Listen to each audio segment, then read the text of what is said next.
The sound of laughter still rings in my ears even now, months later. Not the warm, joyful kind that fills your chest with light, but the cruel, mocking variety that strips away your dignity, piece by piece. I stood there in my own living room, my granddaughter Amanda's words hanging in the air like poison gas. Boring old lady. That's what she called me. And my daughter Marina, instead of defending me, threw her head back and laughed the loudest.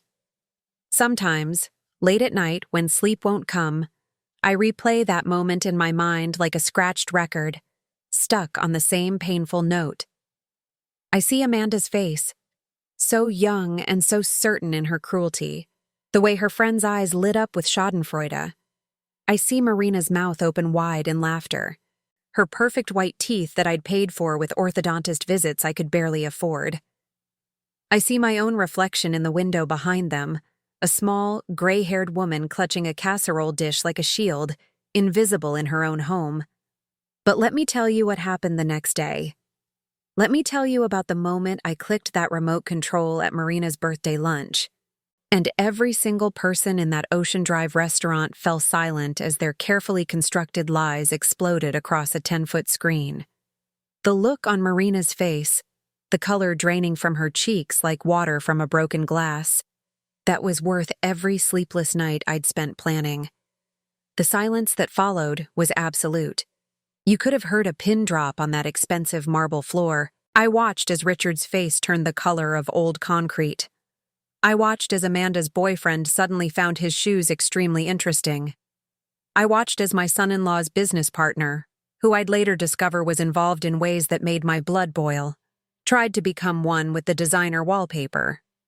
But I'm getting ahead of myself. That's what happens when you carry rage in your bones for so long it starts leaking out at odd moments.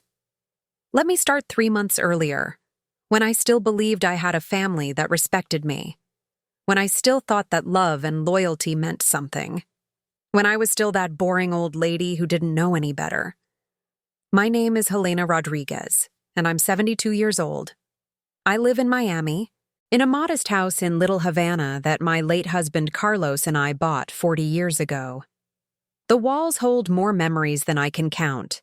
Photographs of birthday parties and graduations, the ghost of Carlos's laughter still echoing in the kitchen where he used to make his famous ropa vieja every Sunday. After he died 5 years ago, I thought my purpose was to be the glue holding our family together. What a beautiful delusion that was. Let me tell you about this house, because it's important.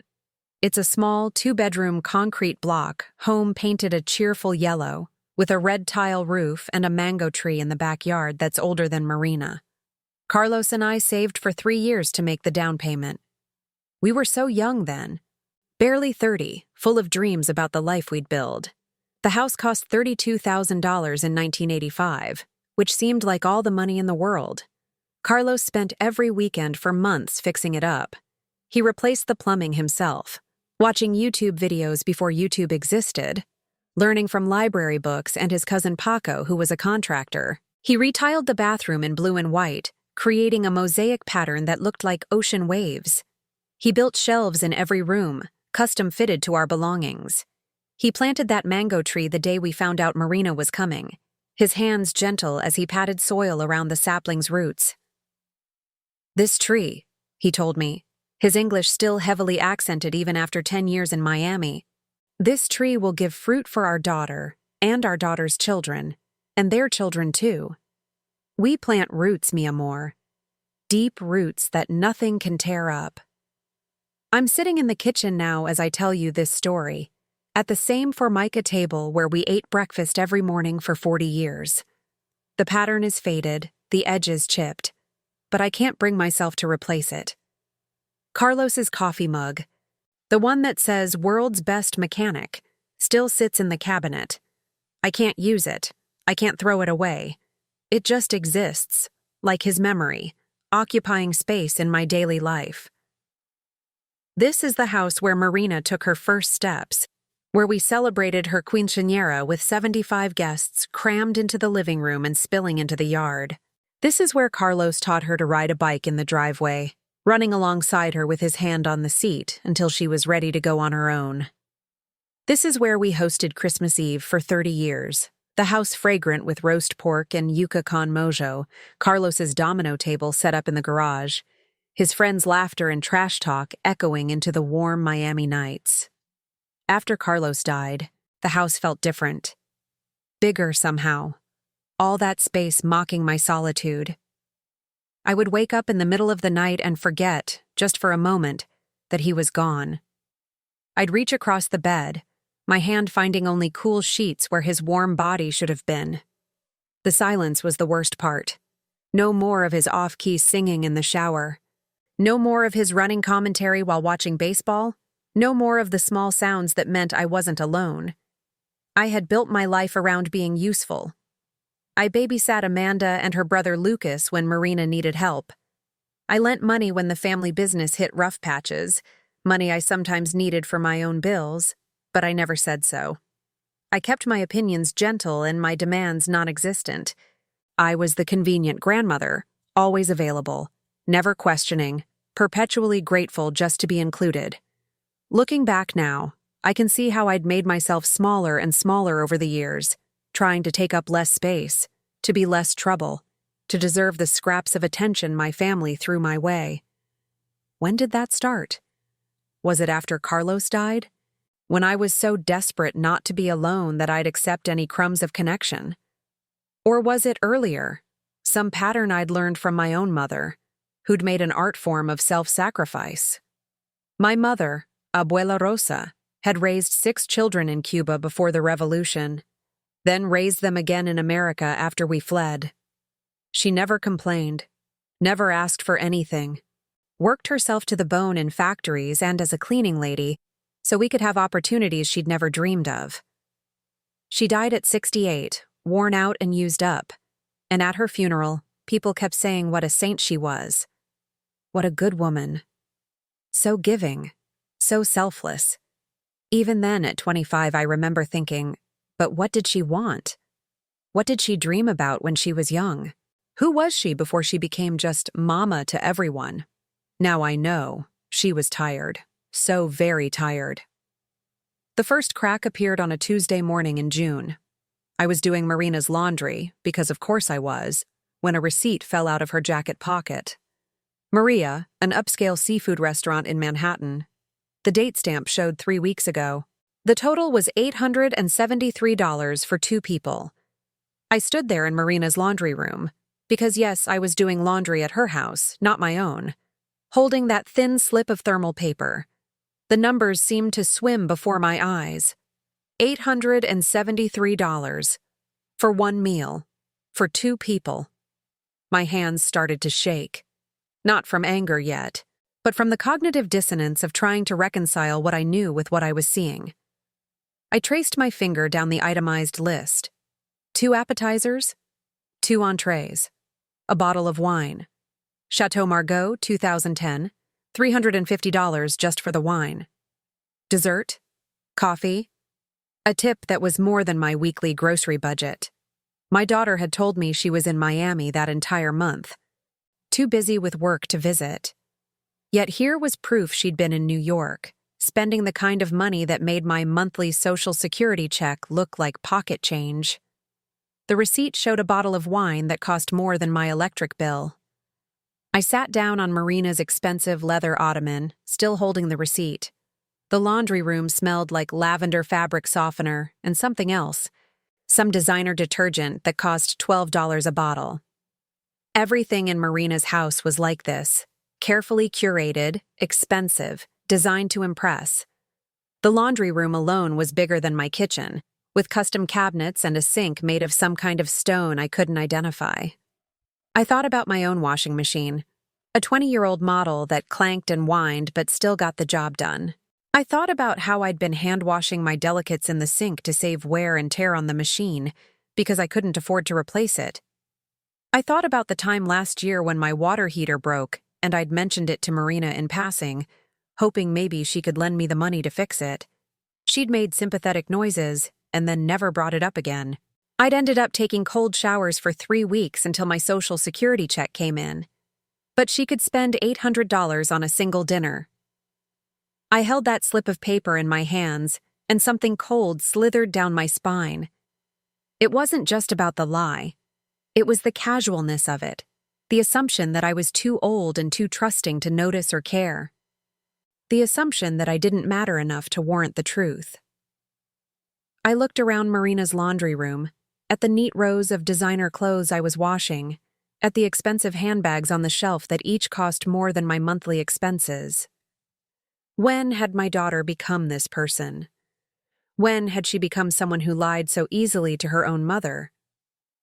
Or maybe the better question was, when had I become someone so easy to lie to? I took a photo of the receipt with my phone. My hands were still shaking, and the first 2 photos came out blurry. The third one was clear enough. Evidence. Though I didn't yet know what I was gathering evidence for. That evening, I called Marina. My heart hammered against my ribs as I tried to sound casual. I paced my kitchen, back and forth, from the sink to the table to the window and back again. Through the window, I could see my mango tree, heavy with fruit. I needed to pick them soon before they fell and rotted on the ground. Honey, I found something in your jacket pocket. A receipt from New York. I thought you said you hadn't traveled recently.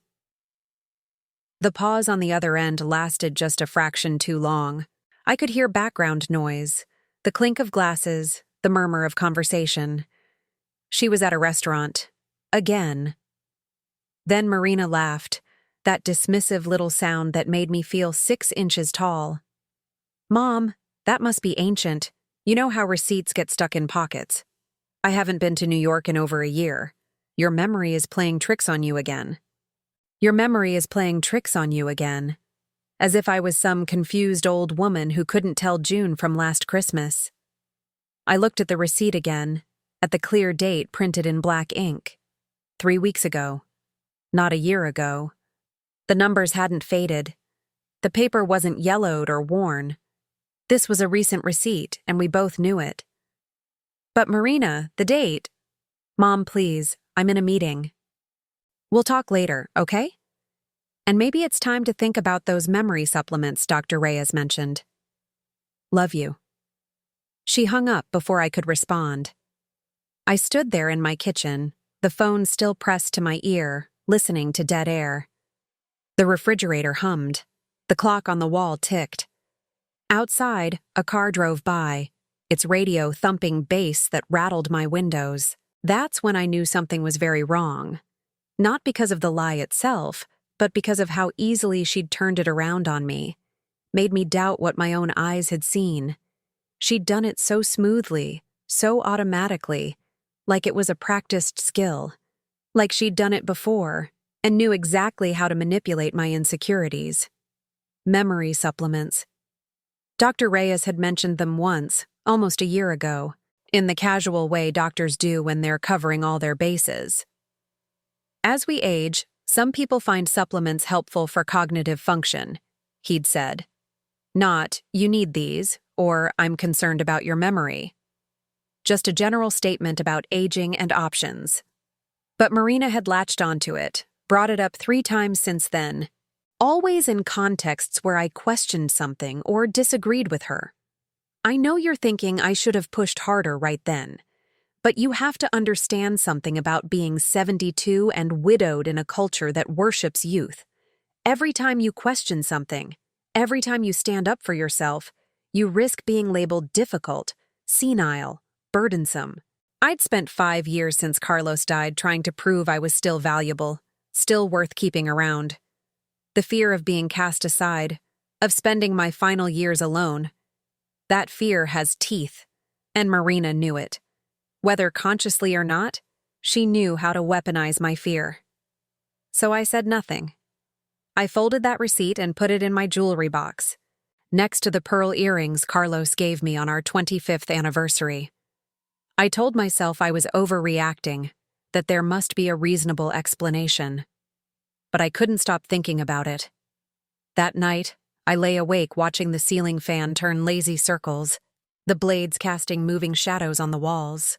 I thought about all the times in the past year when Marina had been vague about her whereabouts, when she'd canceled plans at the last minute, when she'd seemed distracted and irritable. I thought about the time 3 months ago when I'd stopped by her house unannounced, a cardinal sin, apparently, and she'd been flustered, hurrying me back out the door, saying she had a conference call starting any minute. But I'd seen her laptop on the kitchen counter, closed. I'd heard no phone ringing, and she was wearing workout clothes at 2 in the afternoon on a Tuesday, which was unusual for Marina, who prided herself on her professional appearance even when working from home. Little things. Individually, they meant nothing. Together, they formed a pattern I'd been too trusting or too afraid to see. The next morning, I did something I hadn't done in years. I got dressed in my best outfit, a navy blue dress Carlos had always loved, with pearl buttons down the front, and I went to see my friend Beatriz. Beatriz Morales had been my neighbor for 20 years before she moved to a condo in South Beach. She was 81, sharp as a tack, and had the kind of cynical wisdom that comes from outliving 2 husbands and raising 4 sons. We'd grown apart after Carlos died, partly because I'd been so consumed with trying to be useful to Marina's family that I'd neglected my friendships. She lived on the 14th floor with an ocean view that must have cost a fortune. When she opened the door, her face broke into a surprised smile. "Helena Rodriguez, I thought maybe you'd forgotten I existed." The words stung because they were true. "I'm sorry, Bea. I've been a terrible friend." She waved her hand dismissively and ushered me inside. "Come. I just made café, and I have pastelitos from that bakery on Alton Road." We sat on her balcony, the ocean stretching out before us in shades of turquoise and deep blue. The wind carried the salt smell I'd known all my life, the smell of Miami, of home. I told her everything. The receipt, Marina's dismissal, the way I'd been made to feel crazy for trusting my own eyes. Beatrice listened without interrupting, her weathered hands wrapped around her coffee cup. When I finished, she was quiet for a long moment, watching the waves. "Mi hija," she finally said, using the term of endearment that meant "my daughter," but was used for all younger women. "Let me tell you something I learned the hard way. When people make you doubt your own sanity, it's because they're hiding something they don't want you to discover. Always, no exceptions. But she's my daughter. Especially when it's family, they know exactly which buttons to push." Beatrice leaned forward, her dark eyes intense. "My son Roberto, you remember him? The accountant? He did the same thing to me 5 years ago. Made me think I was getting dementia. Kept telling me I was forgetting conversations we'd had, mixing up dates, losing things. I started to believe it. I made an appointment with a neurologist, Helena. I was terrified. What happened? Turned out he was stealing from me. Little amounts at first, then bigger. He had power of attorney for my finances, you see. I'd given it to him because I trusted him, because he was my son. He was taking money and then gaslighting me when I noticed discrepancies, making me think I was losing my mind so I wouldn't trust my own judgment. I felt my stomach drop. "How did you find out?" "His wife told me. She couldn't live with the guilt anymore. We got investigators, lawyers. I pressed charges." Beatrice's face hardened with the memory. "He's my son, and I love him, but he stole 2 years of my life where I thought I was going senile. I can't forgive that. I can't imagine Marina would—" "Maybe not. Maybe I'm wrong. But Helena, trust yourself. You saw that receipt. The date was clear. She lied to you and then made you feel crazy for noticing. That's not nothing. That's a big something." We talked for another hour, and by the time I left, something had shifted inside me. Beatrice gave me her lawyer's number. "Just in case," she said, and made me promise to keep my eyes open. "And Helena, stop doing her laundry. Stop being so available. A little distance might give you clarity." The family gathering happened 2 weeks later. Marina had organized it, a Sunday barbecue at her house in Coral Gables. Her home always made me feel simultaneously proud and inadequate. 4 bedrooms, a pool with a waterfall feature, imported tile from Spain. She'd done well for herself, much better than Carlos and I ever managed. The family business, a chain of 3 hardware stores across Miami-Dade County, had been struggling when she took over 10 years ago. Now it was thriving, expanding, profitable. I should have been happy about her success, and I was at first.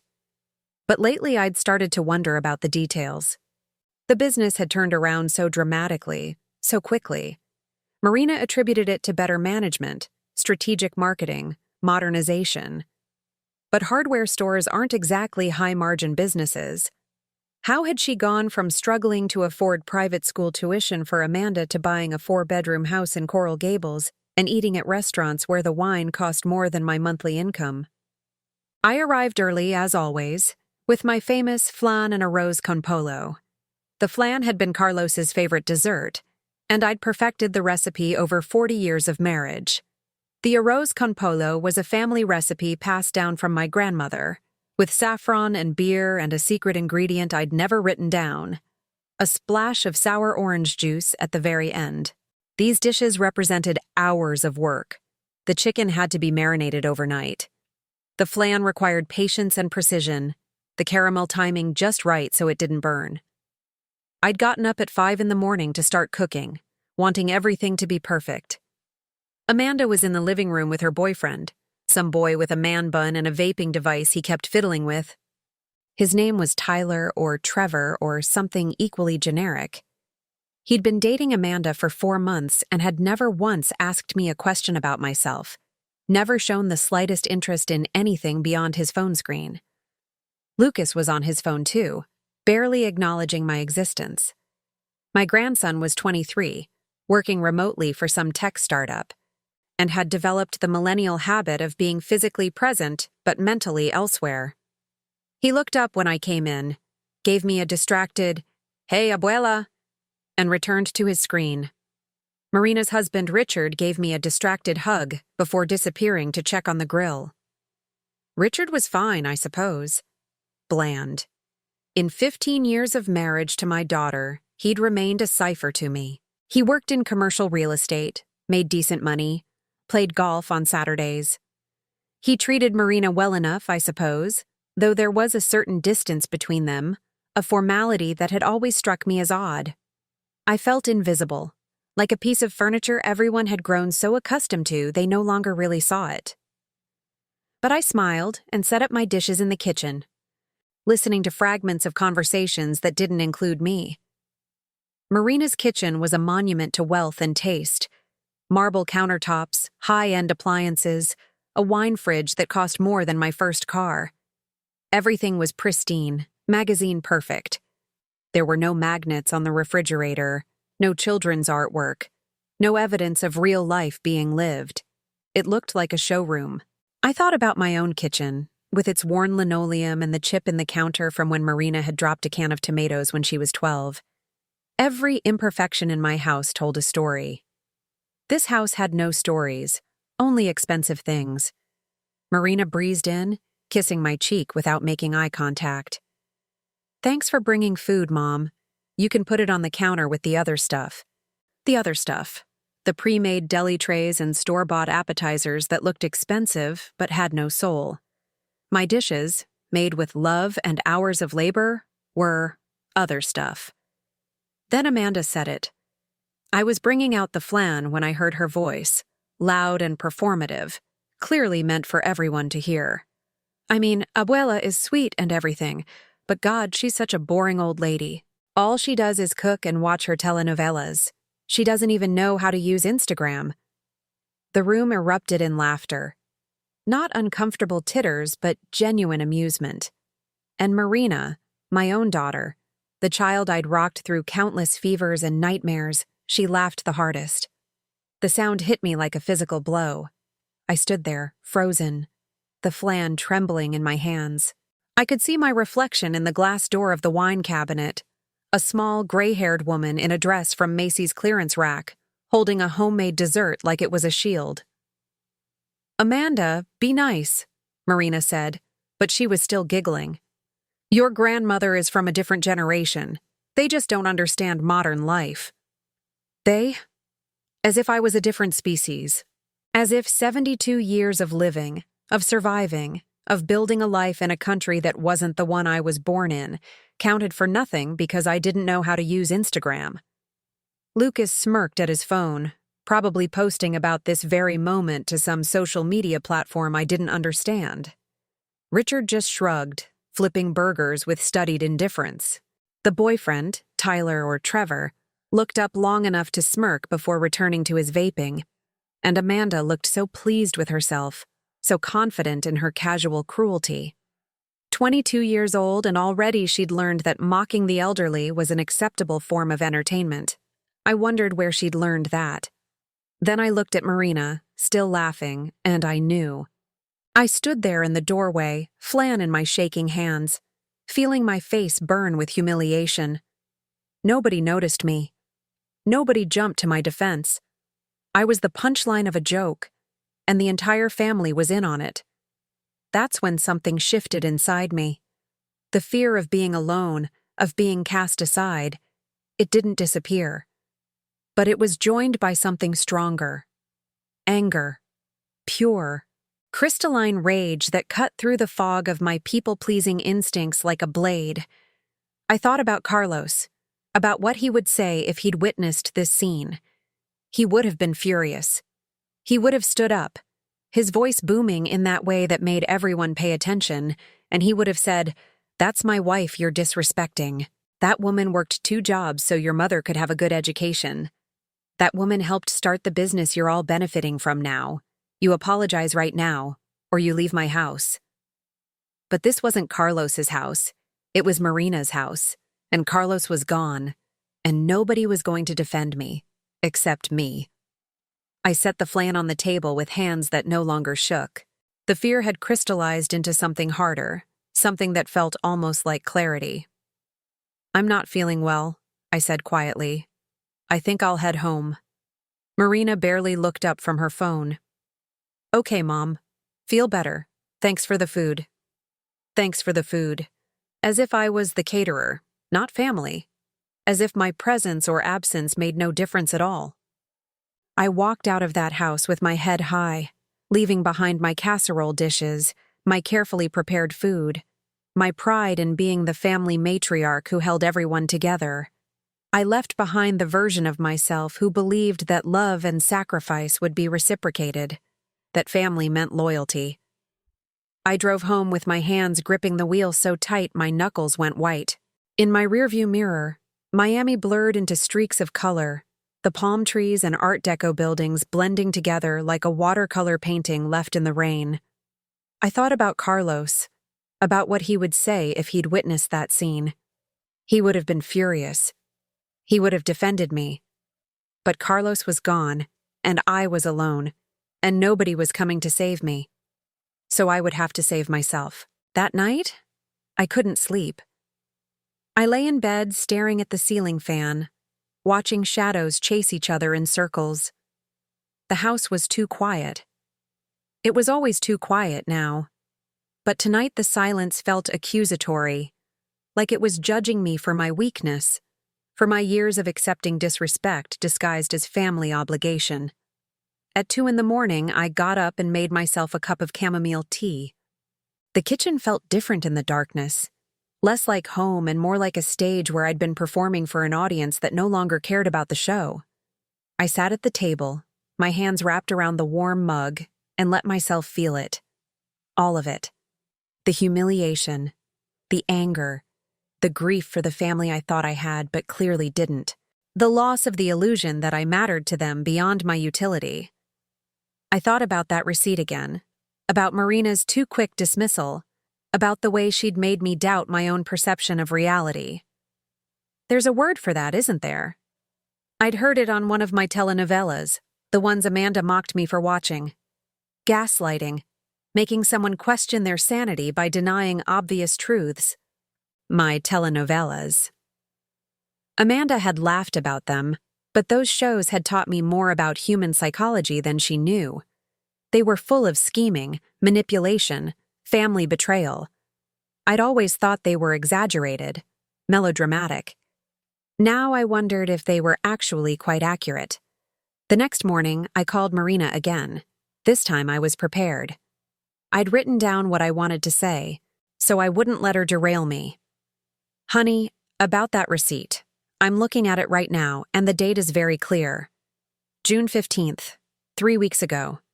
Can you explain that? Another pause. Then Marina's voice came through, sharp with irritation.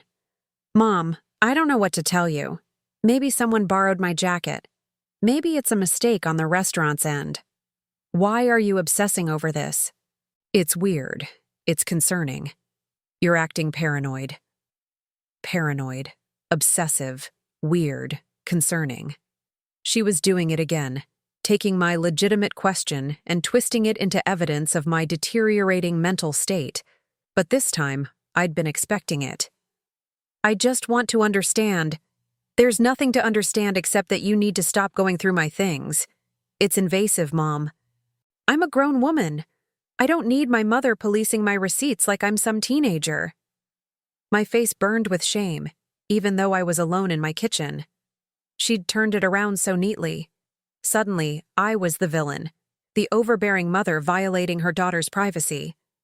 I wasn't going through your things. It fell out while I was doing you a favor by washing your jacket. A favor I didn't ask for. Look, I have to go. We'll talk later when you're feeling more rational. The line went dead. I sat there holding my phone, feeling like I'd been slapped. When you're feeling more rational.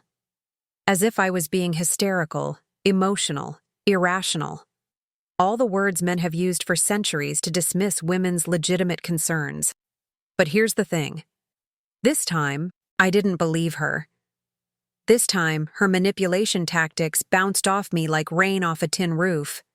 Because I'd seen behind the curtain, and I couldn't unsee it. Have you ever had someone make you doubt your own sanity? It's a special kind of torture. You start questioning everything. Maybe I am being paranoid. Maybe my memory is going. Maybe I'm just a lonely old woman looking for drama where none exists. But then I looked at that receipt again. June 15th. Clear as day. And I knew, with a certainty that settled in my bones like arthritis, that my daughter was lying to me. The question was why.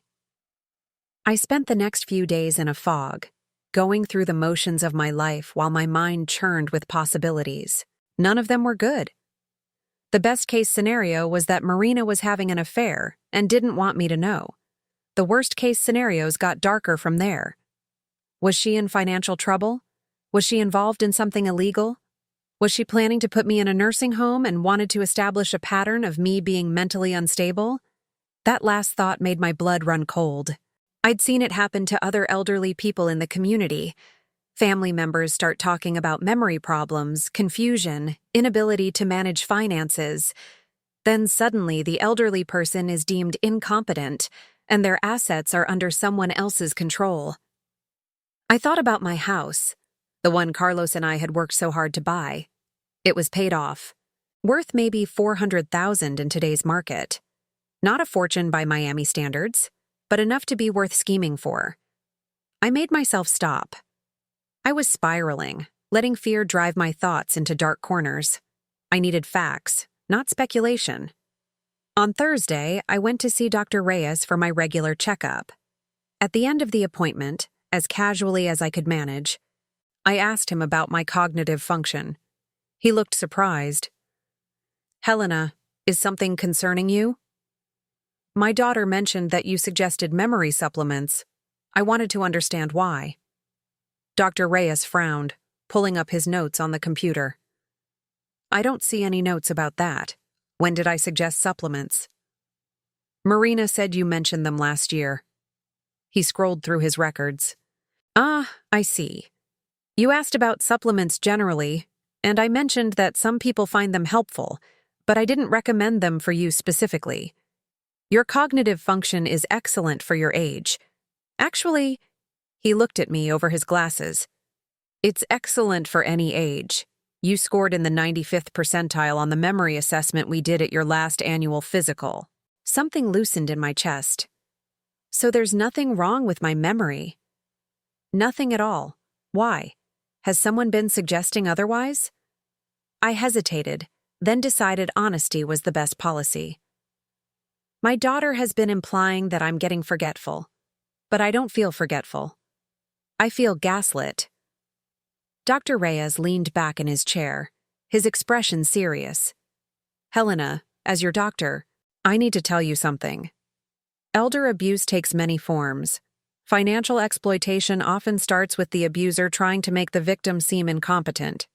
If someone in your family is suggesting you have cognitive problems that don't actually exist, that's a red flag. A big one. I'm sure it's nothing. Maybe. But promise me you'll be careful. And if you need documentation of your mental competency, come to me. I'll gladly provide it. I walked out of that office with my spine a little straighter. I wasn't crazy. I wasn't losing my memory. Dr. Reyes had confirmed what I already knew in my gut. Marina was lying to me, and she was trying to make me seem incompetent. The question was still why. Then, a week later, I found the voicemail. I was at Marina's house again, because she'd asked me to water her plants while she was supposedly at a hardware convention in Tampa. After Dr. Reyes's warnings, I'd thought about saying no. But curiosity won out. I wanted to see if I could find more evidence of whatever Marina was hiding. I'd finished with the plants and was gathering my things when I noticed her iPad sitting on the kitchen counter, screen glowing with a notification. The iPad should have been locked, but it wasn't. Maybe she'd forgotten, or maybe she was so confident in my incompetence that she didn't think I'd dare to look. I shouldn't have looked. I know I shouldn't have. But something made me pick it up. And when I did, I saw a voicemail notification from someone named David Grossman. The preview text showed just enough to make my heart stop. Marina, we need to discuss the financial agreement regarding... The message cut off there. I stared at it, my pulse pounding in my ears. Financial agreement. Why would Marina need a financial agreement with someone I'd never heard of? The hardware stores were doing well. She and Richard lived comfortably. What financial agreement could possibly require such secrecy that she'd lie to her own mother? My finger hovered over the play button. This was it. The line between respecting privacy and protecting myself. If I listened, there would be no going back. I would know something Marina didn't want me to know, and I would have to decide what to do with that knowledge. But hadn't I already crossed that line? The moment Marina made me doubt my sanity, the moment she lied to my face and then gaslit me for noticing, the normal rules of family privacy had been suspended. She'd violated my trust first. I pressed play. David Grossman's voice was smooth, professional, with a hint of New York accent. Marina, we need to discuss the financial agreement regarding your mother's property. The buyer is getting impatient, and we need to move forward with the competency hearing. I know you're concerned about pushback, but with the documentation we've prepared showing her declining mental state, it should be straightforward. Once you have guardianship, we can proceed with the sale. The Coral Gables developer is offering $2 million for the Little Havana property, which is well above market value, but they need an answer by the end of the month. Call me back to discuss next steps. And remember, for this to work, you need to maintain the narrative about her memory problems. Keep documenting instances of confusion or forgetfulness. The more evidence, the better. Talk soon. The iPad nearly slipped from my hands. I had to set it down on the counter, had to grip the edge of the marble to keep myself upright. The room spun. My vision went spotty at the edges. My daughter was trying to have me declared mentally incompetent so she could sell my house without my consent. The house Carlos and I had built our life in. The house that held every memory of our 40 years together. She was conspiring with lawyers and developers, documenting fake evidence of dementia, planning to steal my home from under me. $2 million. That's what my life was worth to her. That's what our relationship meant. And she'd been setting it up for months. The comments about my memory, the suggestions about supplements, the way she'd gaslit me about the receipt, making me seem paranoid and irrational. It was all part of a pattern a documented pattern she was planning to present to a judge. I played the message again, my hands shaking so badly I almost dropped the iPad. This time I paid attention to every word, every implication. David Grossman. I pulled out my phone and Googled him. An estate lawyer specializing in guardianship cases and elder law. 5-star reviews, expensive office in Brickell. The kind of lawyer you hired when you wanted to take control of someone's assets. My daughter had hired a lawyer to steal my house. I stood in Marina's perfect kitchen, surrounded by her expensive things, and felt something inside me shatter. Not my spirit. That would come later, after the shock wore off. What shattered was the last remaining illusion that my daughter loved me. You don't do this to someone you love. You don't plot to steal their home, to have them declared incompetent, to gaslight them for months in preparation for legal action. This wasn't about needing money. Marina was clearly doing well. This was about greed. Pure, uncomplicated greed. She saw an opportunity to make $2 million, and her elderly mother's well-being was just an obstacle to overcome. I used my phone to record the voicemail, playing it on the iPad while capturing the audio. My hands shook, but I managed it. Evidence. I needed evidence. Then I explored the iPad more thoroughly. I found emails to David Grossman. I found a document titled Mother's Mental Decline, Documentation, that detailed alleged incidents of confusion, forgetfulness, and irrational behavior. Half of them were outright fabrications. The other half were normal things twisted into evidence of incompetence. One entry read, May 15th. Mother accused me of lying about a receipt, became fixated on it despite explanation, showed paranoid thinking patterns. The receipt I'd been right about. My reasonable question about an obvious lie had been documented as paranoia. Another, June 3rd. Mother insisted on doing laundry I didn't ask her to do, suggesting problems with boundaries and understanding social cues. She'd actually asked me to do her laundry, but now it was evidence of my declining mental state. Every interaction we'd had in recent months had been documented and twisted. Every normal question I'd asked had been reframed as confusion. Every reasonable concern had been labeled as irrational. My daughter had been building a legal case against me, and I'd been too trusting to see it. I photographed every document I could find, emails with the lawyer, communications with the Coral Gables developer, bank statements showing she'd already accepted a deposit, $20,000, for a house she didn't own. There were text messages to Richard about dealing with the mom situation and keeping up the concerned daughter act. The more I found, the deeper the betrayal went. This wasn't impulsive or thoughtless. This was calculated, methodical, planned over months. Marina had thought through every angle, prepared for every contingency. She'd even discussed what to do if I hired my own lawyer, plant more evidence of confusion, perhaps have me evaluated by a psychiatrist David Grossman recommended, someone who would provide the diagnosis Marina needed. I spent 2 hours in that house, documenting everything. By the time I left, I had enough evidence to bury her, but I didn't know what to do with it yet. As I went through Marina's iPad, I discovered layer upon layer of deception. There were calendar entries coded with innocuous labels, dentist appointment, that actually corresponded to meetings with David Grossman. Lunch with Sarah, that matched dates when she was meeting with the Coral Gables developers. She'd been living a double life, and she'd been sloppy about covering her tracks, probably because she never imagined her boring old mother would be smart enough to look.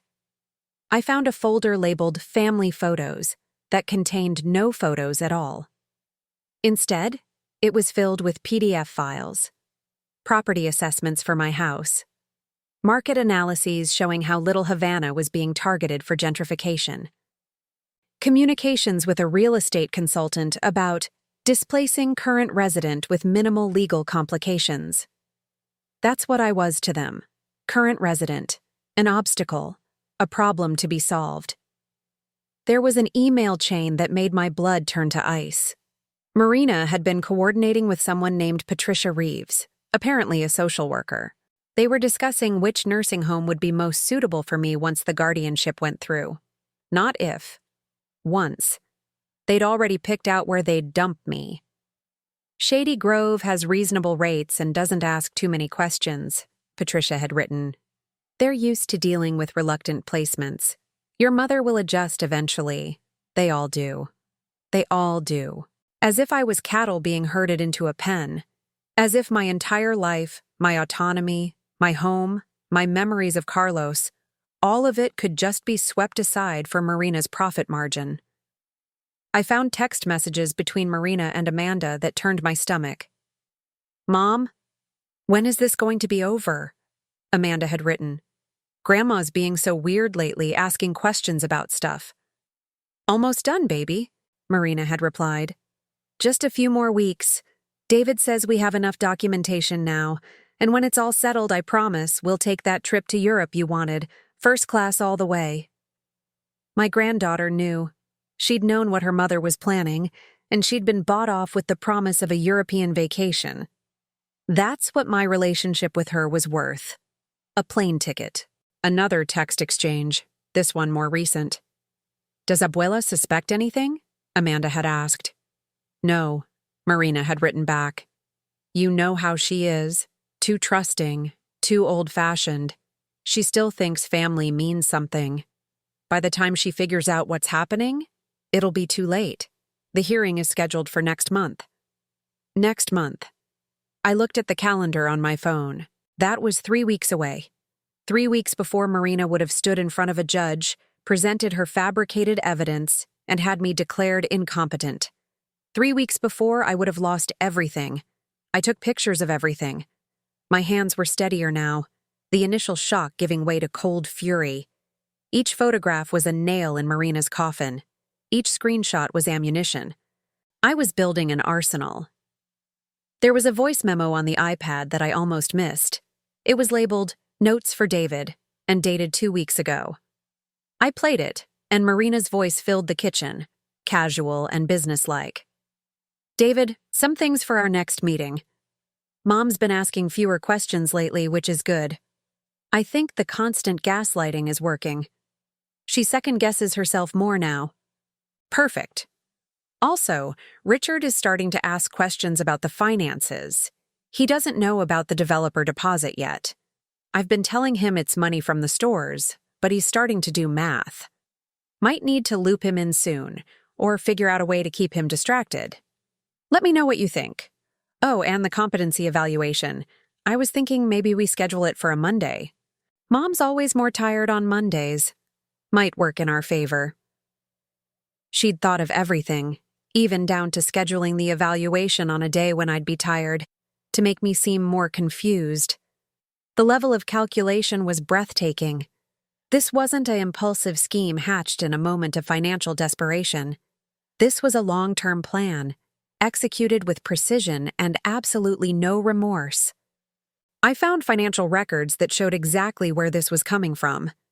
The hardware stores weren't doing as well as Marina claimed. In fact, 2 of the 3 were barely breaking even. She'd been borrowing against them, taking out loans she couldn't repay. The business that Carlos had started, that he'd built from nothing, working 16-hour days in the beginning, coming home with his hands cut and blistered from handling lumber and tools, Marina was running it into the ground. And instead of asking for help, instead of being honest about the situation, she'd decided to steal my house. The profit from selling my property would pay off her business debts with enough left over to fund the lifestyle she'd grown accustomed to. The fancy house in Coral Gables had a mortgage she could barely afford. The cars in the driveway were leased.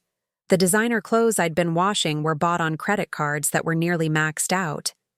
Marina was drowning in debt, keeping up appearances, living beyond her means. And she'd decided her mother's home was the life raft she needed. I sat in her kitchen for a long time after I'd finished documenting everything, just looking around. This house that I'd been so impressed by, that had made me feel inadequate. It was all a facade. A house of cards built on debt and deception. And Marina had been willing to destroy me to keep it standing. The saddest part? If she'd just asked for help, if she'd been honest about the business struggles, I would have helped her. I'd have sold my house voluntarily, split the proceeds with her, found myself a nice apartment. I'd have done anything for my daughter if she'd just been honest with me. But she didn't want my help. She wanted my house, my autonomy, my dignity. She wanted to take it all and leave me warehoused in a nursing home, probably drugged into compliance, forgotten. Not anymore. I drove home in a daze, Miami passing by my windows like scenes from someone else's life. The city Carlos and I had raised our daughter in. The city where we'd built a business, a home, a family. It all felt meaningless now, a beautiful facade hiding something rotten. As I drove, I passed landmarks that held memories. The church where we'd baptized Marina. The park where Carlos taught her to fly a kite. The school where she'd graduated valedictorian. Where we'd been so proud, thinking she'd grown into someone good and honest. When had it gone wrong? When had the sweet little girl who used to make me birthday cards out of construction paper and glitter turned into a woman who could plot against her own mother with such cold calculation? Or had I just been blind all along? Maybe the warning signs had always been there, and I'd been too invested in the fantasy of a perfect family to see them. When I got home, I locked my doors and closed all the blinds. Then I sat at my kitchen table and let myself fall apart. I cried for hours, great heaving sobs that seemed to come from somewhere deep in my chest. I cried for the daughter I thought I had, who apparently had never existed. I cried for Carlos, who'd died believing his little girl was good and honest and kind. I cried for myself, for the years I'd spent trying to be useful enough, good enough, convenient enough to deserve my family's love. And then, when I had no more tears left, I got angry. I called Beatrice. It was late, almost midnight, but she answered on the second ring. Helena, what's wrong? I told her everything, the voicemail, the documents, the plot to have me declared incompetent and steal my house. When I finished, she was silent for a long moment. Mija, she finally said, her voice hard as stone. You need to call that lawyer I gave you the number for. Tomorrow. First thing. This is elder abuse. This is fraud. This is serious.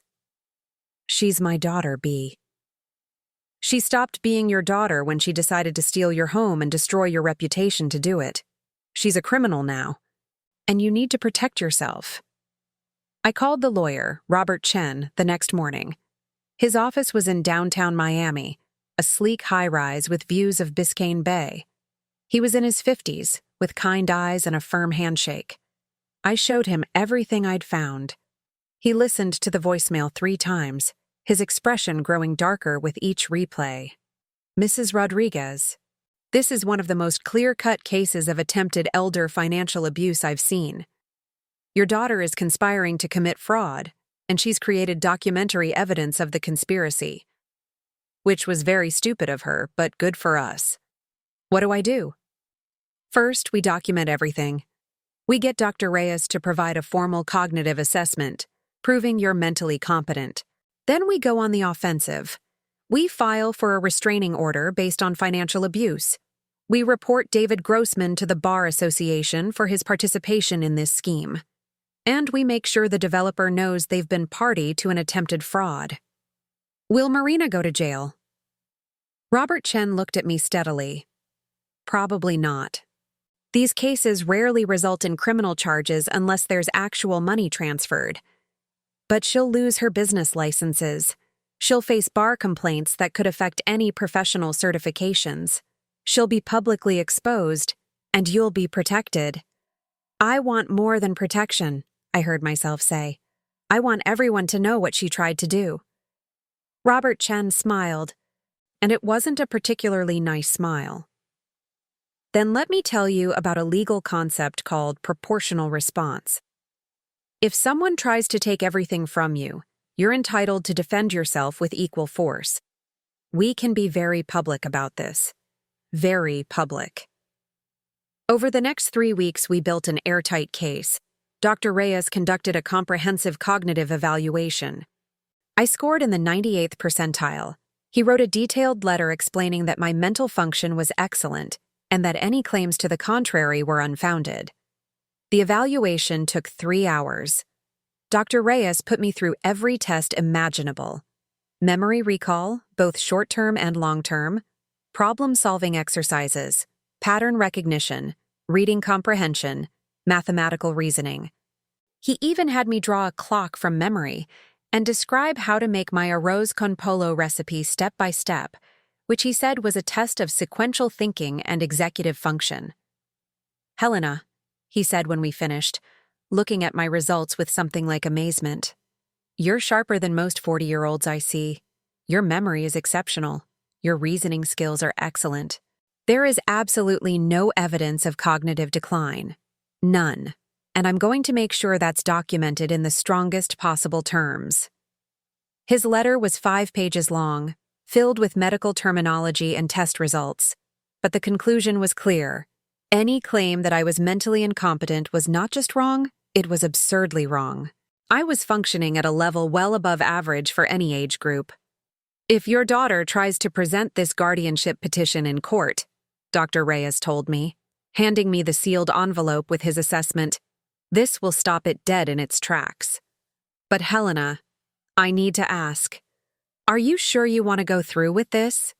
Taking legal action against your own daughter? It will change your relationship forever."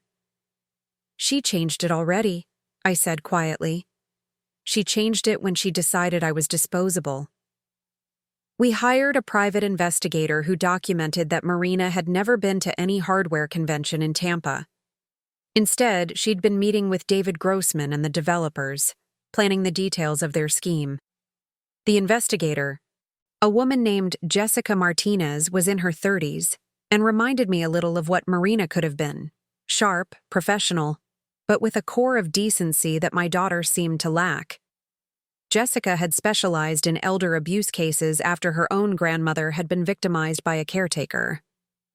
"These cases make me sick," she told me during one of our meetings, showing me surveillance photos of Marina entering David Grossman's office, time-stamped and dated.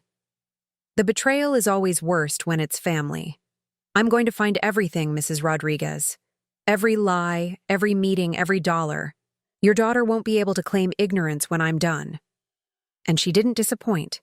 Jessica documented 3 months of Marina's movements, every secret meeting, every lunch with the developers where they discussed my property like I was already gone. She even found the real estate consultant Marina had hired, the one who'd written about displacing current resident with minimal legal complications. Jessica interviewed him, pretending to be someone interested in his services. He'd bragged about his success rate. "We specialize in helping families maximize inheritance value even when elderly relatives are being difficult about property sales," he'd said, apparently seeing nothing wrong with that statement. Jessica had recorded every word. We subpoenaed David Grossman's records, which revealed he'd done this before, helped family members steal from elderly parents by having them declared incompetent. 3 previous cases, all settled quietly. This time wouldn't be quiet. Robert Chen's face had gone hard when he saw Grossman's history. "This man is a predator in a suit," he said. "He's found a lucrative niche helping people steal from their elderly parents, and he's been getting away with it because victims are either too ashamed or too confused to fight back. This ends now." The Bar Association complaint we filed was 30 pages long. It detailed every unethical action Grossman had taken, every rule of professional conduct he'd violated. Robert included the cases of his previous victims, tracked down through public records. 3 elderly people who'd lost their homes and been placed in nursing facilities while their children profited. One had died within 6 months of being displaced. Another had developed severe depression and stopped eating. "We're not just stopping your daughter," Robert told me. "We're stopping him from doing this to anyone else." I met with 2 of Grossman's previous victims, elderly men who'd been through what Marina had planned for me. They were both living in nursing homes, their assets gone, their children having abandoned them once the money was secured. One of them, a man named Joseph Chen, no relation to my lawyer, sat in a wheelchair in the common room of his facility and told me his story. His son had had him declared incompetent 5 years ago, sold his house, put him here, and visited maybe twice a year. I tried to fight it, Joseph said, his voice shaking with age and emotion. But by the time I understood what was happening, it was too late. The judge had already ruled, and once you're declared incompetent, everything you say gets dismissed as confusion. You become invisible, less than invisible. You become a burden that people are relieved to put away. I held his hand, this stranger who could have been my future. I'm going to stop the man who helped do this to you, I promised him. His name is David Grossman, and he's not going to hurt anyone else. Joseph's eyes filled with tears. Good, he whispered. Someone should. Someone should. And then Robert Chen had an idea. Marina's birthday is coming up, isn't it? I nodded. Next month. She's planning a big party at some restaurant on Ocean Drive. She invited me, probably to maintain appearances. Marina had sent me an invitation 3 weeks earlier, before she knew I'd discovered her plot. It was an expensive card, embossed lettering, the kind you order from a stationery boutique. Join us in celebrating Marina Rodriguez Thorne's 48th birthday, it proclaimed, listing a date, time, and dress code. Black tie optional, as if her birthday required the same formality as a wedding.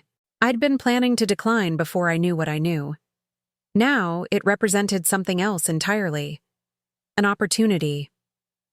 Go to the party, Robert said, and there was a gleam in his eye that I recognized. The gleam of someone who'd been fighting injustice long enough to appreciate a little poetic justice. And bring a laptop and a projector. I have a presentation I'd like you to share with the guests. I understood immediately, and I smiled for the first time in weeks. We spent the next 2 weeks preparing. Robert Chen worked with a graphic designer to create a presentation that was clear, devastating, and impossible to misunderstand. Every piece of evidence laid out in sequence, every lie exposed, every cruel calculation revealed. The title slide was simple: What My Daughter Did to Me. A love story. It needs to be something that grabs attention immediately, Robert explained. Something that makes people keep watching instead of looking away. We included audio clips. David Grossman's voicemail played in full. Marina's voice memo about gaslighting me. Text messages between Marina and Amanda discussing my situation like I was a business problem to be solved. We included the financial documents showing Marina's debt, the emails about nursing homes, the real estate consultant's communications about displacing me, the fake medical documentation she'd created, side by side with Dr. Reyes's actual assessment of my cognitive function. The final slide was a photo of me and Carlos on our wedding day, young and hopeful, standing in front of the house we'd bought together. Underneath, a simple caption, "This is what family is supposed to mean." I practiced presenting it dozens of times, in Robert Chen's office, at home in front of my mirror, on Beatrice's balcony while she watched and offered suggestions. Don't be emotional, Beatrice advised. Be calm. Be factual. That will make it more powerful. If you cry or yell, they can dismiss you as a hysterical old woman. But if you're calm while showing them how monstrous this is, that they can't dismiss. I took her advice. I practiced until I could go through the entire presentation without my voice shaking, without tears, without rage bleeding through. Just facts. Just truth. Just the cold, clear reality of what my daughter had tried to do to me. 3 days before the party, Marina called me. I hadn't spoken to her since discovering the plot, had been avoiding her calls. But this time, I answered. Mom, hi. Her voice was bright, false, performative. I haven't heard from you in a while. Are you feeling okay? I'm fine, honey. Just busy. Well, I wanted to confirm you're coming to my birthday party. You are coming, right? It wouldn't be the same without you. It wouldn't be the same without me. She needed me there to maintain appearances. The concerned daughter, taking care of her aging mother, making sure she's included in family events. It would look bad if I wasn't there when she filed for guardianship. The judge might question why a supposedly loving, concerned daughter didn't even invite her mother to her birthday party. "I'll be there," I said. "Great. Oh, and Mom? Dress nice, okay? It's a fancy place. Maybe that blue dress you have? The one Carlos liked?" She wanted me to wear Carlos's favorite dress to the party where I would destroy her. The irony was almost too perfect. "I'll wear the blue dress," I promised. "Perfect. And Mom? I love you. You know that, right? I love you." Said so easily, so casually by a woman who'd been planning to have me declared insane and warehoused in a nursing home for profit.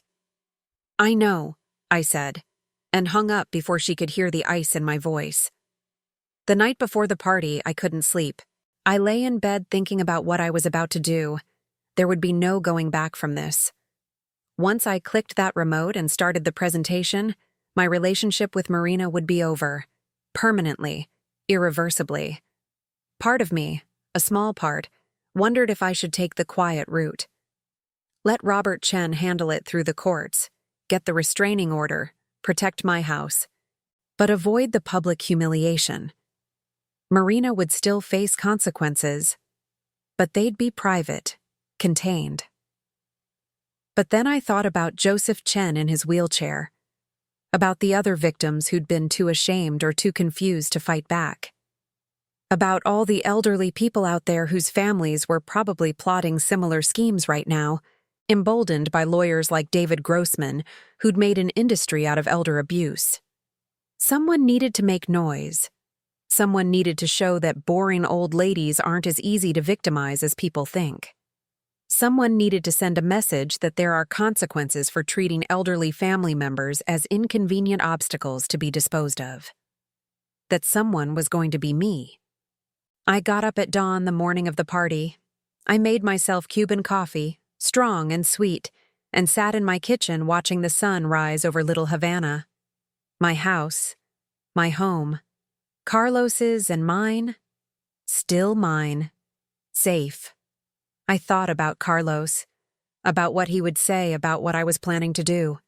I think he would approve. Carlos had many qualities, but tolerance for disrespect wasn't one of them. He'd been a fighter, someone who stood up for himself and for the people he loved. He'd taught Marina to be strong, to be independent, to fight for what she believed in. She'd learned the fighting part. She'd just forgotten that some things, honor, loyalty, family, are supposed to matter more than money. I spent the day preparing. I did my hair. I put on makeup, more than I usually wore. I put on the blue dress, the one Carlos had loved, that made my eyes look brighter. I put on the pearl earrings he'd given me. I looked at myself in the mirror and barely recognized the woman looking back. She looked determined, powerful, ready. "This is for us, mi amor," I said to Carlos's photo on my dresser. "This is for the home we built, for the life we made, for the respect we deserve." And then I picked up my purse, my laptop bag, and my car keys, and I drove to Ocean Drive to destroy my daughter's life the way she'd tried to destroy mine. Marina's 48th birthday party was held at a fish called Avalon, an upscale seafood restaurant with floor-to-ceiling windows overlooking the beach. She'd invited 40 people, family, friends, business associates. Richard's parents were there, Amanda and Lucas, the hardware store managers, important clients. I arrived early and told the restaurant manager I had a special birthday video to show. Could they set up the projector? "Of course," he said. How thoughtful. The laptop sat on my lap throughout dinner, a ticking time bomb. I made small talk. I smiled. I endured Amanda's condescending questions about whether I'd figured out how to use my phone yet. I listened to Marina give a speech about gratitude and family and success. And then, when it was time for cake, I stood up. "I have something special for Marina's birthday," I announced. "A little presentation about family." Marina smiled, unsuspecting. "Oh, Mom, you didn't have to—" I clicked the remote. The screen behind her lit up with the title slide, "What My Daughter Did to Me A love story. Marina's smile faltered. The next slide showed the voicemail transcript. David Grossman's words in stark black text against a white background, enlarged so everyone in the restaurant could read them clearly. The room went absolutely silent. I clicked again. The actual voicemail played through the restaurant's sound system, David Grossman's voice discussing the plot to have me declared incompetent so Marina could steal my house. Marina stood frozen, her face cycling through expressions: shock, horror, rage, panic. I clicked again. Screenshots of the fake documentation she'd created, with my analysis next to each item showing how she'd twisted normal interactions into evidence of mental decline. Click. The emails to the developer, accepting deposits for a house she didn't own. Click. Text messages where she called me the old bat and discussed how much longer we have to keep up this charade. Click. A side-by-side comparison showing Marina's claimed income on financial documents versus her actual spending, suggesting possible tax fraud. The presentation lasted 10 minutes. 10 minutes where every lie, every manipulation, every cruel calculation was exposed to everyone Marina had ever wanted to impress. When it ended, the silence was deafening. I looked around the room. Richard's face was gray. He clearly hadn't known. Amanda was crying. Lucas looked like he might be sick. The business associates were already calculating how to distance themselves from this scandal. And Marina just stood there, her mouth opening and closing like a fish drowning in air.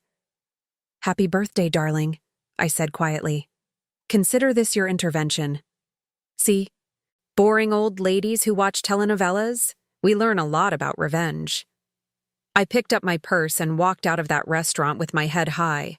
Behind me, chaos erupted. Shouting, crying, the sound of a chair falling over. I didn't look back. The fallout was spectacular.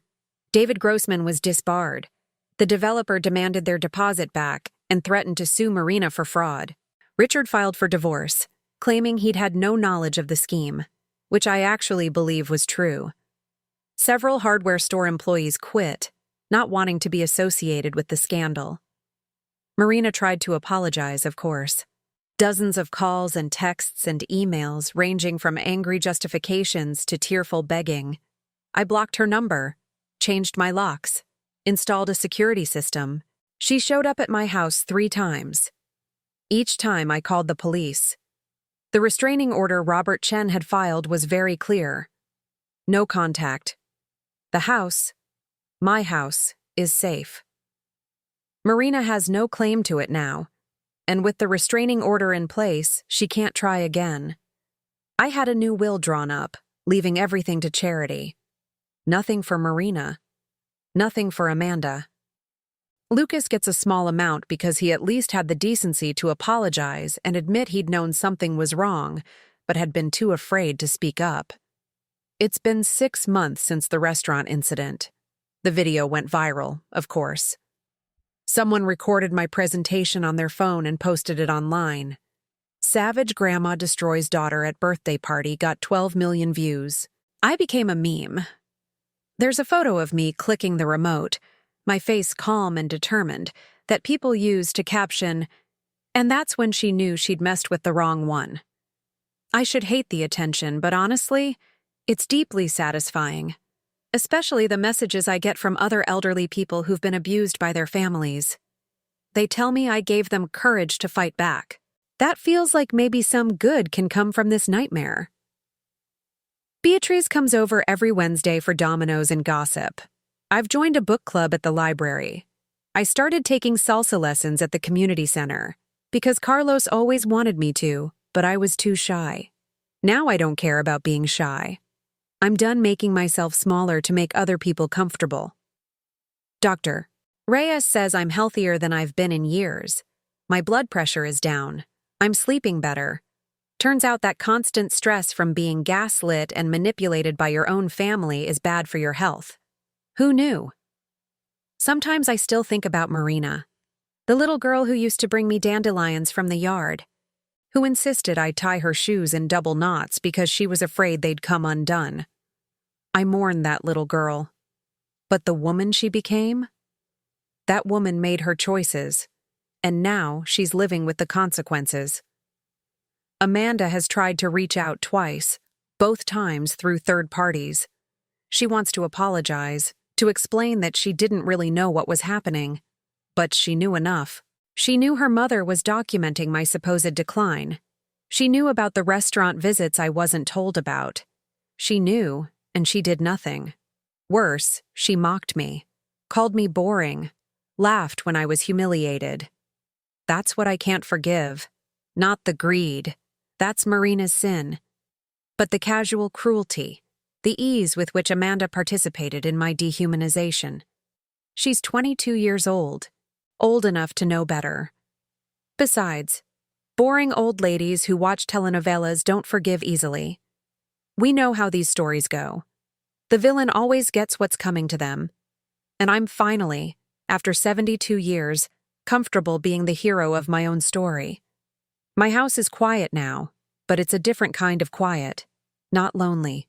Peaceful. The mango tree is fruiting again, heavy branches bending under the weight of ripe fruit. I make mango juice, mango bread, mango salad. I give bags of mangoes to my neighbors, to Beatrice, to the teenagers down the street who mow my lawn. Carlos's tree is still providing, still giving. He'd be happy about that. And he'd be happy, I think, about what I did. Carlos never tolerated disrespect.